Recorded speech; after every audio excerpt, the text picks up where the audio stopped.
Welcome to this class. We are going to discuss about types of office layout. In simple terms, what we could say is that office layout refers to the outlook or the arrangement and position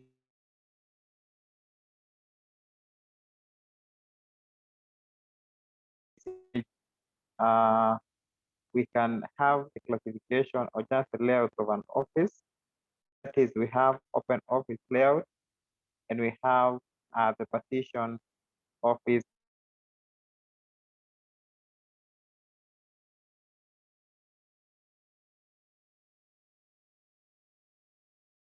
staff of the institution.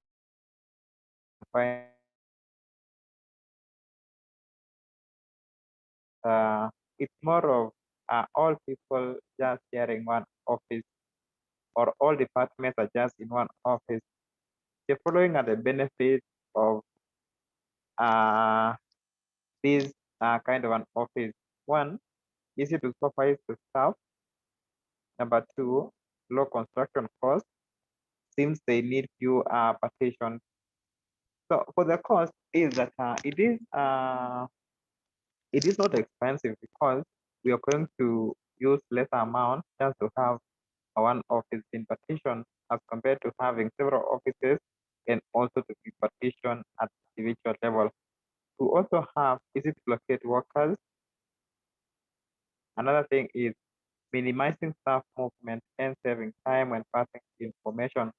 Like if you are to pass information to an office, it will be very simple as compared to sharing the information to various offices. So the time that you could have wasted in going to different offices will have been minimized. Next is more efficient utilization of equipment since the staff is closely monitored. The other thing is promote teamwork. Remember, when you are working together with someone, it will be very easy for you to create a sense of teamwork or just the principle of a spirit of which is always entailed in each and every management. There's another thing called low maintenance cost. So when it comes to repairing of the office, it is going to be cheap because it is one, not more than one. Another thing, it saves floor space that should have been covered by several offices. It is always cheap to decorate or just to bring some kind of nature to the office. And also, it discourages absenteeism of employees in the workplace. Remember, for this kind of an office, it is always very easy to identify who is absent and who is present. Disadvantages of this office, distribution from or just disruptions from colleagues. Because at times you find maybe you're not busy, another person is busy, then whoever is not busy is going to have maybe their own task in the office and is likely going to now disrupt the work of other people in the organization. Senior workers are not scheduled or secluded, which may affect their status quo. So in most cases, all the people, even the superiors, are going to be in one office, and therefore it is always very difficult now for someone to perform the activities. Like if you are to perform an activity that is having some kind of confidentiality, in this kind of an office, it's not going to be worth. The other thing is due to overcrowding, air conditioning, lighting, and heating may not be conducive to all. And in most cases, it can attack more of the airborne diseases. Destruction by fellow workers and machines may lower productivity. The other thing is contagious diseases may easily spread. So in simple terms, what I could say is that in this kind of an office, if someone is having a cold, there is a likelihood that it's going to affect each and every staff or every other person in the office. And probably if it is a severe one, you just have forensic medication, meaning the operations of the office do not continue.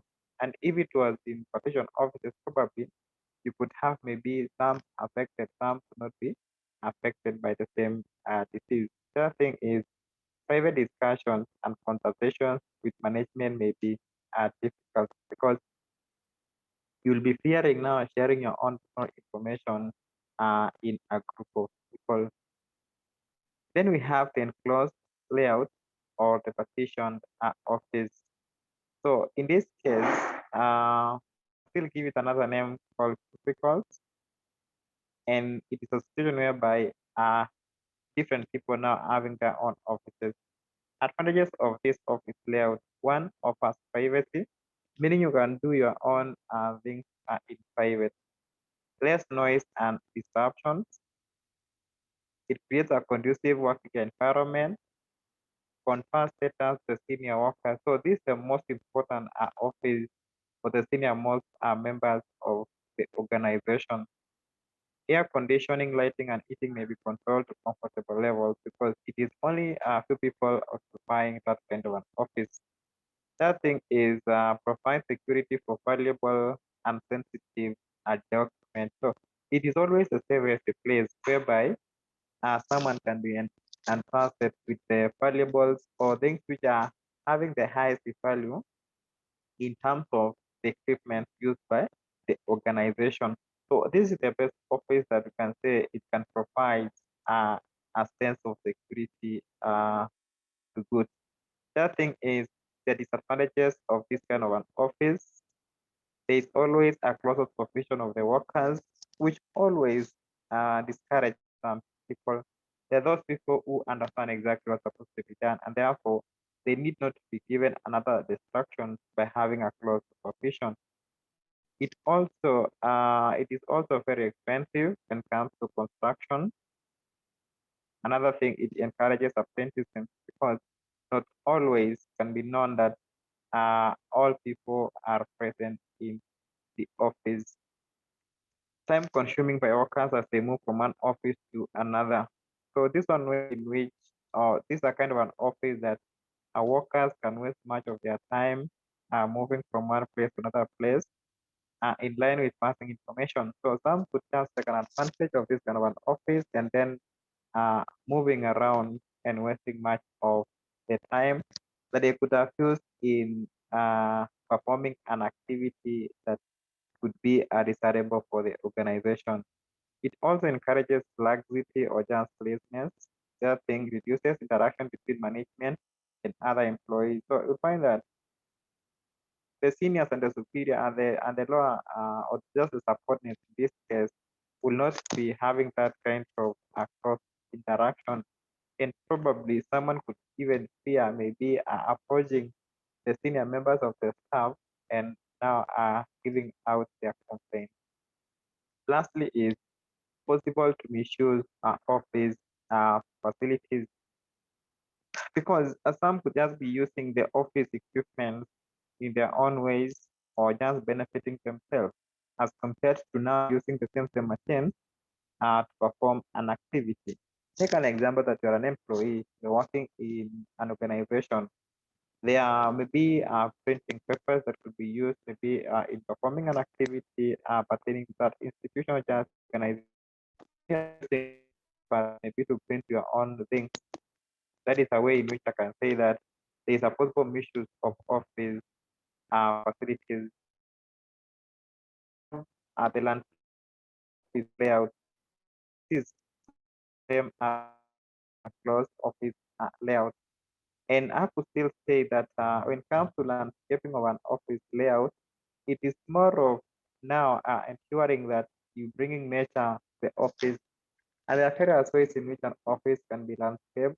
One, we have natural flowers being put in the office. You can have TVs or the televisions. You can have the radios. We can have different sorts of music in the office and played, things that can make someone maybe lower the way in which they can be expressed. We can still have maybe decoration, maybe having beautiful sceneries in the office, maybe having animals and all that. So that is a brief explanation of this kind or what we've just been discussing.